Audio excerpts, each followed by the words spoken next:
નમસ્કાર, good morning. સવારની શરૂઆત કરીએ ન્યૂઝપેપરની મુખ્ય હેડલાઇન સાથે. સૌથી પહેલા ગુજરાત સમાચાર. ડોનાલ્ડ ટ્રમ્પ હવે લાલચી થઈ ગયા છે. અડધી પશ્ચિમી દુનિયા અમારી અને હવે ગ્રીનલેન્ડ પણ પડાવી લઈશ તેવું તેમનું કહેવું છે. વેનેઝુએલા બાદ વધુ એક દેશ પર તુંડ મિજાજી પ્રમુખ ટ્રમ્પે નજર બગાડી છે. જોકે 20 દિવસમાં ગ્રીનલેન્ડ પર કબજાની ડંફાસ મુદ્દે યુરોપના દેશો ટ્રમ્પની સામે પડ્યા છે.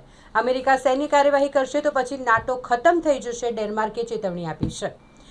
બાંગ્લાદેશમાં કટ્ટરવાદીઓ બેફામ બન્યા છે. 12 કલાકમાં 2 હિન્દુને રહેનસી નાખ્યા. બાંગ્લાદેશમાં ભારતીયોની વર્ક પરમિટ રદ કરવાની કટ્ટરવાદી સંગઠનની માંગ છે. નેપાળમાં હિન્દુનું અપમાન કરતો વિડીયો વાયરલ થયો. મસ્જિદમાં તોડફોડ બાદ હિંસા કરાઈ. ભારતની નેપાળ સરહદે સૈન્યને અલર્ટ કરવું પડ્યું. ક્રિકેટ ટીમના 40 ખેલાડીઓ માટેની ક્રિકેટ કિટ ખરીદવાના મામલે વિવાદ સર્જાયો. કોર્પોરેશનની ચૂંટાયેલી અને વહીવટી પાંખ વચ્ચે આ વિવાદ ચાલી રહ્યો છે. પોરબંદરના દરિયામાં યોજાયેલી તરવાની સ્પર્ધામાં વડોદરાના સ્પર્ધકો ઝળક્યા છે. અલગ અલગ કેટેગરીમાં 8 સ્પર્ધકોએ 1 થી 3માં સ્થાન મેળવ્યું. ટ્રાયથલોનમાં વડોદરાના 5 એથ્લેટ 1 થી 3માં આવ્યા. વન વિકાસ નિગમને 6% વ્યાજ સાથે 13.96 લાખ ચૂકવવા આદેશ કરાયો છે. હવે એક નજર દિવ્ય ભાસ્કરની મુખ્ય હેડલાઇન્સ પર. એનઆરઆઈ સિઝનમાં યુએસથી ગુજરાત આવતા 40% પેસેન્જર ઘટ્યા છે. તો પણ એક ફ્લાઇટમાં માંડ 30 થી 50 સીટનું બુકિંગ થઈ રહ્યું છે. ખનીજ ચોરોનું વાહન 30 દિવસ સુધી નહીં છૂટે. 3 કરતાં વધુ વખત પકડાય તો ગાડી શ્રી સરકાર થઈ જશે. એક જ મંચ પર ક્રિકેટ વિશ્વના 3 વિશ્વ વિજેતા ટીમોનું સન્માન કરાયું. આ કાર્યક્રમની બીજી આવૃત્તિ મુંબઈમાં યોજાઈ. સીબીઆઈનો એક્ટર થલપતિ વિજયને હાજર થવા આદેશ. ઓપરેશન સિંદૂરથી પાકિસ્તાન ફફડી ઉઠ્યું હતું. રોકવા માટે 60 વાર અમેરિકાને વિનંતી કરી હતી. ભારતના સૈન્ય અભિયાનને રોકવા માટેનો પ્રયાસ થઈ રહ્યો છે. ઠંડા પવન દરિયાના ભેજની સાથે સાથે આવતા પારો 13 ડિગ્રી પર સ્થિર થયો છે.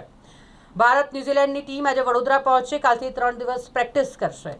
BMW સહિત 19 વાહનની હરાજીના કેસમાં એડિશનલ કમિશનરને તપાસ સોંપવામાં આવી છે.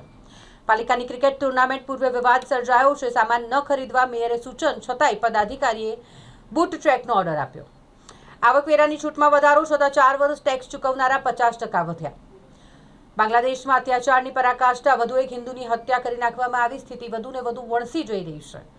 દિલ્હીમાંથી પ્રદૂષણ કેટલા દિવસમાં દૂર થશે? 2 સપ્તાહમાં જણાવો, સુપ્રીમે સરકારને કહ્યું છે. હવે એક નજર ગુજરાત મિત્રની મુખ્ય હેડલાઇન્સ પર. યુરોપ થીજી ગયું. હિમવર્ષામાં 6ના મોત નિપજ્યા છે. સેંકડો ફ્લાઇટો રદ થઈ ગઈ છે. યુપીમાં મતદાર યાદીમાંથી 2.89 કરોડ નામો સાફ થઈ ગયા. જેએનયુમાં મોદી શાહ વિરુદ્ધ નારા લાગ્યા. વાયરલ વિડીયો બાદ તપાસના આદેશ કરાયા છે. શું ટ્રમ્પ મોદીનું અપહરણ કરશે? કોંગી નેતાના સવાલથી રાજકીય ભૂકંપ આવ્યો છે. યુક્રેન યુદ્ધ શરૂ થયું ત્યારથી જ ભારતે 144 બિલિયન યુરોનું રશિયન તેલ ખરીદ્યું છે. ગ્રીનલેન્ડ કબજે કરશે અમેરિકા. સ્ટીફન મિલરની ટિપ્પણીથી ખળભળાટ મચ્યો છે. 10 પુત્રીઓની માતાએ પુત્રને જન્મ આપ્યો. હરિયાણાના દંપતીએ દીકરા માટે 10 દીકરીઓની લાઈન લગાવી દીધી ને આખરે હવે દીકરાનો જન્મ થયો છે. ચોખાના ઉત્પાદનમાં ભારત વિશ્વગુરુ ચીનને પછાડીને નંબર 1 બન્યું. કોટામાં એક્ઝોસ્ટ ફેનના કાણામાં ચોર ફસાઈ ગયો. મહા મહેનતે તેને બહાર કાઢવામાં આવ્યો. ઇઝરાયલના લેબનન પર હવાઈ હુમલો કરવામાં આવ્યો છે. અમેરિકાને ટેરિફથી 56 લાખ કરોડ મળશે, ટ્રમ્પનો આ દાવો છે. સંસદથી ફરી સેટ પર કંગના રનૌતની નવી ફિલ્મ ભારત ભાગ્ય વિધાતાનું મુહૂર્ત થયું. ફેકલ્ટી ઓફ પરફોર્મિંગ આર્ટ્સમાં સ્પોર્ટ્સ ડેની ઉજવણી થઈ. વિવિધ રમતોનું આયોજન કરવામાં આવ્યું અને જેમાં વિદ્યાર્થીઓ ઉત્સાહભેર ભાગ લીધો હતો. લાલ બ્રિજ નીચે ખુલ્લેઆમ તલવારોથી હુમલા કરનાર 5 સિકલીગર ઝડપાયા છે. હવે એક નજર લોકસત્તા જનસત્તાની મુખ્ય હેડલાઇન્સ પર. ઈરાનમાં જનવિદ્રોહ, 35ના મોત ઉપજ્યા. 78 શહેરમાં લોકો રસ્તા પર ઉતરી આવ્યા છે. મોંઘવારી અને આર્થિક પતનથી જનતામાં ભારે આક્રોશ છે. 31 પ્રાંતમાં 222થી વધુ પ્રદર્શન થઈ રહ્યા છે. ઈરાનના સુપ્રીમો ખામનેઈ રશિયા ભાગવાની ફિરાકમાં છે. હરિદ્વારમાં ગંગાના 105 ઘાટ પર બિન હિન્દુઓના પ્રવેશ અંગે કડક નિયમો બનશે. અર્ધકુંભ મેળાને લઈને સરકારે સંકેત આપ્યો. કેન્દ્ર સરકાર 4 મહિનામાં ઈપીએફઓમાં પગાર મર્યાદા અંગે નિર્ણય કરે. સુપ્રીમ કોર્ટે ટકોર કરી છે. સોનિયા ગાંધીને શ્વાસ લેવામાં તકલીફ થઈ એટલે હોસ્પિટલમાં દાખલ કરાયા. કોંગ્રેસના વરિષ્ઠ નેતા સુરેશ કલામડીનું નિધન થયું છે. સ્પેમ કોલ મેસેજ રોકવામાં નિષ્ફળ ટેલિકોમ કંપનીઓને 150 કરોડનો દંડ ફટકારવામાં આવશે. ટ્રાઈના આદેશને ટેલિકોમ ઓપરેટરોએ કોર્ટમાં પડકાર્યો. 1 લાખથી વધુ સંસ્થાઓને બ્લેકલિસ્ટ કરવામાં આવી છે. ગુનેગારોને 14 વર્ષ જેલની સજા થઈ શકે. યુકેમાં ગેરકાયદેસર ઇમિગ્રન્ટ્સના ફોન સિમ જપ્ત કરાશે. ઇમિગ્રેશન અધિકારીઓને સત્તા આપવામાં આવી. માનવ તસ્કરી રોકવા એજન્સી અને પોલીસને પણ સત્તા સોંપી. મુંબઈ એમ્બેસી ગયા તો જાણ થઈ કે જોબ લેટર જ બોગસ છે. ઓસ્ટ્રેલિયા, નોર્વે અને ફિનલેન્ડના વર્ક પરમિટ લેટર લઈને 12 યુવકો સાથે છેતરપિંડી કરવામાં આવી. દાહોદની ગરફોડ ચોર ગેંગના 3 સભ્યોને પોલીસે ગોત્રી બ્રિજ નીચેથી ઝડપી પાડ્યા. હવે એક નજર સંદેશની મુખ્ય હેડલાઇન્સ પર. ટ્રમ્પ સામે યુરોપના 7 દેશોએ બાયો ચડાવી છે. ડેનમાર્કના વડાપ્રધાન મેટે ફ્રેડરિક્સનની ચેતવણી. કહ્યું કે ટ્રમ્પ ડેનમાર્કને વેનેઝુએલા ન સમજે. અમેરિકાના યુવાનને ડ્રગ યુઝનું કોચિંગ આપ્યું, ઓવરડોઝથી મોત નીપજ્યું. પીજી મેડિકલમાં પ્રવેશ માટે નીટ પર્સન્ટાઇલ સ્કોર 50થી ઘટાડી 20 કરવા માટેની તજવીજ ચાલી રહી છે.